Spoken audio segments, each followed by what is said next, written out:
Welcome back. I hope you've had fun customizing your dashboards. If you take an immediate look at my dashboard, I think you'll start to see some subtle differences from our previous dashboard. As you see, I changed my text for my key metrics at the top, and I also changed the color a bit. And how can I do that? You can easily do that by highlighting what you would like to change, the visual, going over to Format. We know this is a data label. I changed the color to gray. I have the size at 21 point, and I changed it to Arial Black. And I did that to each one of those. And you can do that by highlighting all three of them, and you can change that also. You're not limited to doing it one by one because it's actually the same type of visual. I made my colors a little bit more subtle here because I didn't want them to interfere with the red and green colors. You may have done something different. I centered all my titles. And how do you center your titles?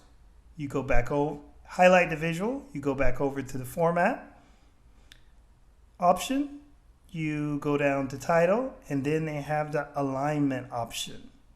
And you can align all those. And I aligned all mine to be at the center. I added a text box. Very similar to what we did for the title, you can add a text box and give instructions to your user. So I simply went to text box at the top ribbon, click that, and type some information in. But I added an image. How did I get the image in? Very easily. The same way we brought a shape in to create this kind of 3D effect, you can go to images and bring an image in. So if your company has a logo, it's always good to put the logo on your dashboard. So for fun, let's get a logo. I have a YouTube logo. And you want to search for logos or images if you're doing this from Google without a background that are transparent. So I'm just going to add this logo for fun. But of course, you can add your own company's logo.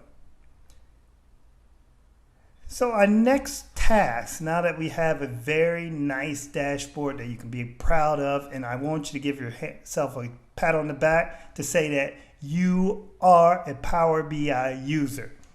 So you can tack that on your resume.